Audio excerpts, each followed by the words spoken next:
What's going on, guys? Auzio here and welcome back to a brand new video. So today we have got another FUT Champ highlights video, and this is the team we ended up playing FUT Champs with. We got the new KOUNDE card in there, we got the new Adama Traore card in there, we got CAPOUE in there, we got Player of the Month Vini as well. Now you guys know I didn't do a review on Adama Traore and I didn't do the review on KOUNDE either. So in this video I will be telling you guys how I feel about it too, and I would be telling you guys where they would go in their tier list ranking. Now the formation I was playing was the 4-2-3-1. Obviously, defensive line and goalkeeper stayed the exact same. You had CAPOUE and Llorente in the CDM positions. In the cam position, you had Player of the Month Vini. In the striker position, you had Mbappe. The lamb position, you had Benzema. And Adama Traore in the ram position. Now, I don't know if you guys noticed, Adama Traore is not even on full chemistry. The guy is playing on 8 chemistry. And I'm telling you guys right now, he surprised me. He really did. But let's just talk about the gameplay right now. We're in with the LAKEY there, getting an easy goal. Adama Traore, I see him running down the line. And I don't know. Yeah, he's against Tellis, I believe it is. So, no. Just Tellis, you're never going to catch up. There's not a point of even trying. This is Adama Traore we're talking about. A player that is extremely fast. A player that has an outrageous amount of strength to his game as well. Look what he does to Varane. And that's rude. You can't be doing that to Varane. We all know how good Varane is this year, man. We all know he's an absolute beast. So the fact that Adama Traore is easily getting in front of him, then holding him off so I can go for a simple pass is simply incredible. Now, this guy has a single gold card in his team. It's a very interesting team, right? Very colourful. Now, Adama Traore hits him with the roulette. We kind of get a little bit lucky. I feel like we should have got round him either way, though. But look at that, man. That just calm, composed down the line. RBA all the way to the back stick. Benzema literally having a wide open shot. We hit this guy with a McGeady spin cancel with Mbappe. We green time it and we end up scoring that opportunity. Now, look at this. I tried to play the offside trap, man. It hurts when I screw that up because I think I screwed it up a few times this week on my other account. That offside trap, like, it works. And it is very effective. It's just, you need to know when to use it. Because if you use it in the wrong time, like I just did, you'll end up screwing the opportunity. And, yeah, you'll end up conceding. And I'm not talking about, like, the offside trap with the D-pad, by the way. I'm just talking about you manually pushing your player so the person is offside. This guy tried to trick me. I like that keeper movement, though. Like, you bring up the keeper. You then move him with the right analog stick. And then you just leave him if I don't take the shot early. It's decent, you know, because it kind of, like, messes with your opponent because they are going to be forced to do a ball roll there thinking that you're full on going to bring out the keeper. Next thing you know, they probably screwed up the opportunity with that extra ball roll because it allows their defenders to actually catch up. So yeah, that keeper movement is weird, but it's also very nice. But look at this, Llorente and CAPOUE linking up with each other. And this is the thing with this CAPOUE card.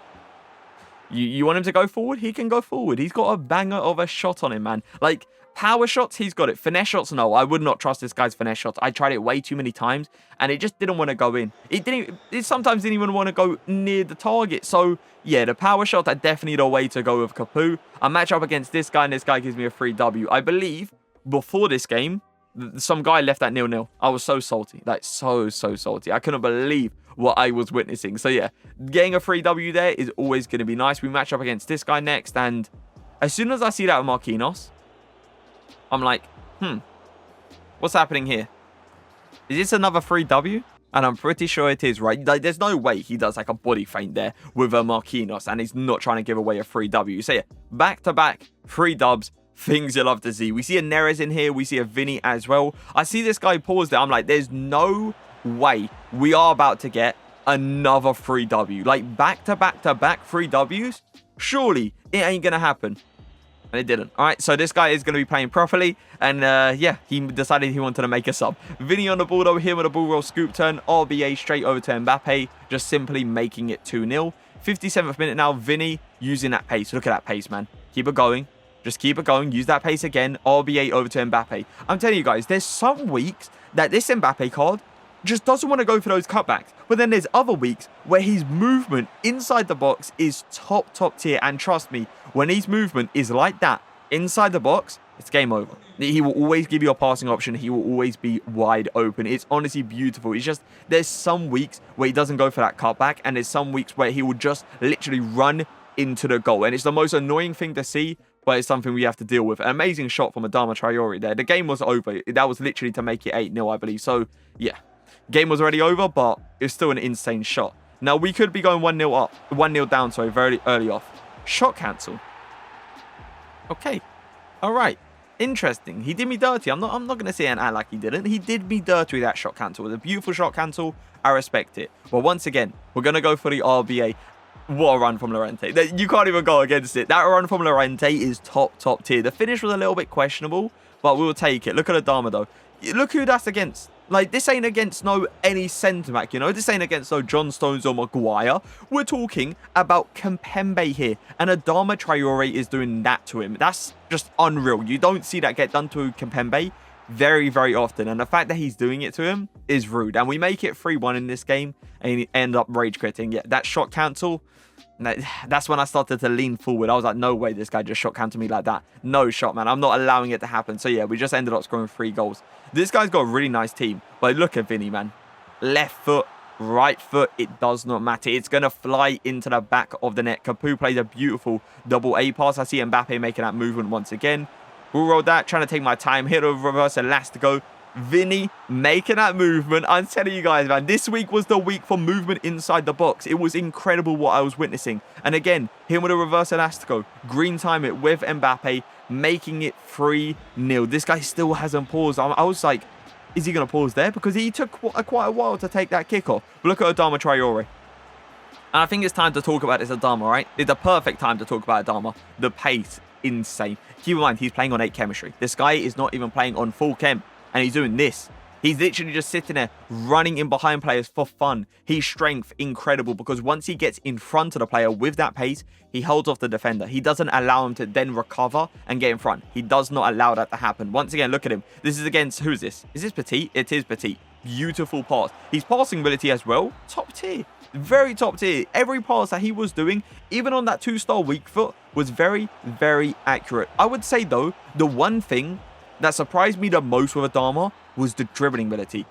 I didn't expect him to feel as good on the ball as he actually did. I honestly didn't. I was shocked when he was moving like how he was. The left stick dribbling on this guy, incredible. The skill moves came off so nicely as well. Like, honestly, the dribbling was nice. The shooting ability on that right foot, insane. The pace, the strength. He literally has it all apart from a 2-star weak foot. That 2-star weak foot is such a killer, man. Such a killer. Like, I'm telling you guys, if this guy had like a 3-star weak foot, even a 4-star, Adama Traore with 4-star, GG, man. GG. You can see him rolling around in so many people's teams. It would genuinely be ridiculous. But yeah, that 2-star weak foot obviously does let him down with the shooting ability and stuff. With the passing ability, not so much. But yeah, that 2-star weak foot of shooting, it is an issue. It really, really is. Now, where would I put him in the attackers tier list? Because that 2-star weak foot, obviously no S, 100% no S, right? Can I even put him A with that 2-star weak foot? I reckon I can, but it's going to be like an A-. I reckon an A- for Adama Traore is definitely reasonable. It's just because, like, the guy's pace is stupid, right? The guy's dribbling ability is insanely nice. And on top of that, they're shooting on the right foot with the physicals. Like, he literally has it all apart from that 2-star. So yeah, an A- for Adama Traore. Now, let's talk about a free W first. Like, how many free Ws am I going to get? Like, what is this? This is the 3rd one now. Like, a full bronze team. I see he's paused the game already, and I'm not liking that because when a person pauses the game early, it's like, okay, this guy is sitting there, right? Sitting there. Like, if this guy misses this opportunity, he's not getting a free W. I feel like that's the mindset behind it. And you see, he tried to move the keeper back towards the goal. Luckily, I think it was KAPOUE that actually had a nice shot because he definitely would have actually saved it. And yeah, I would have been heartbroken. I mean, that's our 3rd free W of this week. And we don't see that very often. But look at this guy. He tries to chip us. Lucas Paqueta coming out of nowhere and going for a header. But yeah, as I said, let's talk about Kounde. This Kounde card, he did everything I wanted him to do. The thing about Kounde, right, he fits my playstyle in that centre-back position, I would say perfectly. I honestly would. Like, he's that kind of player to rush out to people insanely quick. And I love that from a centre-back. I genuinely do. I love when, like, the player the player gets out to the person insanely quick. He allows me to tackle the ball early so I can go for like a quick counter attack, right? Kounde's transition speed, as you saw in that clip as well, amazing. Transitions, perfectly. Smooth, quick, Not sluggish at all, not heavy, just very, very smooth with it. Mbappe, by the way, cheesing. Look at the cheese with Mbappe. Mbappe just Mbappe in this game, isn't it? You can't even compare him to anyone else. But yeah, the Kounde tackling ability was nice. Transition speed was nice. Pace was nice. Physicals, he didn't use a lot of strength. I'm going to be honest. He didn't use a lot of strength. There was not occasions where Kounde would go up to a person and just completely push them out of the way. No, that would not really be the case. With Kounde, though, I noticed that the aggression was actually really nice on him. He was a player that really, really likes to fight for the ball. And on top of that, even though he's like a 5'11" player, this guy's jumping ability, being, I believe it's like 90, is insane. Because even if he matches up against like a 6'1", 6'2" player, he still challenges him. And that's all I want from him. I don't want him to win the header every single time. Obviously, if he does, that would be insanely nice. But we know for a 5'11" player, he isn't going to do that. So with the jumping ability, as long as he makes it hard for the person that actually headed the ball, that's all I want from him. And that's exactly what he did for me. So where would I put him in the defenders tier list? He goes into the S tier. He definitely goes into the S tier. It's an incredible, incredible card. It genuinely is. And I believe he's actually dropped in price. I think he's going for like 300k. I think he is, right? I think it's like 300k now. So it's a decent price, especially when you have players like a Dare Militao going for, I believe it's like 400k, the Adidas card. 300k is not bad. It honestly isn't. Now, do I believe he'll maybe drop in price still? I probably do. I reckon he won't actually stay at that price because of how this market is. It's a little bit dodgy. You know, players are going up, players are going down. I reckon the only reason Eder Militao is holding the price he's actually holding at is because of the upgrade is coming soon. That is literally it. But yeah, I feel like Kounde most likely will drop, but he is an amazing, amazing defender, and he definitely goes into the S tier for me. But we are through on goal here. This was a very tough game. Very, very tough game. Like, we're 1-0 up, only 1-0 in the 88th minute, but we make it 2-0 right at the end because the guy went on an all-out press, so we ended up scoring that sweat opportunity. Now, this team, it's a very average team, right? The team you see too often. And look at this. Adama Traore, backstick, Benzema. I'm sorry, okay. I know it's the rat corner tactic. I know it is, right? It's just, it's FUT Champs here. We're trying to get these, you know, these easy goals. I don't want to really, really work for my goals. If I can sit there and get myself like a free goal, let's say, I'm always going to take it. That is easy to defend against, by the way. It's not like extremely, extremely hard. I understand it's a rat tactic, but there's a lot of occasions you can, one, move the keeper. There's a lot of occasions that you can do like an offside trap as well. So yeah, there's ways of defending it, especially if you mark the person at the edge of the, at the edge of the box as well. It's just, it's like, it is a rat tactic because if you don't know how to defend it, it's near enough like a guaranteed goal every single time if you actually get it perfect. But we went 16-0. We end up getting ourselves a rank 1 finish as well. Things you love to see. Now, the issue with this is, the team of the week is trash. There's no way of saying this. The team of the week is literally trash. I believe the most expensive player is like KOUNDE, and the guy goes for like 60,000 coins. So, yeah, it's a little bit of a tough one. I know a lot of people missed out on FUT Champs this entire week. They were like, okay, that team of the week is trash. I'm not even going to bother playing. But hey, we went 16-0. Things you love to see. So I hope you guys did enjoy the video. If you did, make sure to leave a like. Make sure to leave a comment. But for now, peace.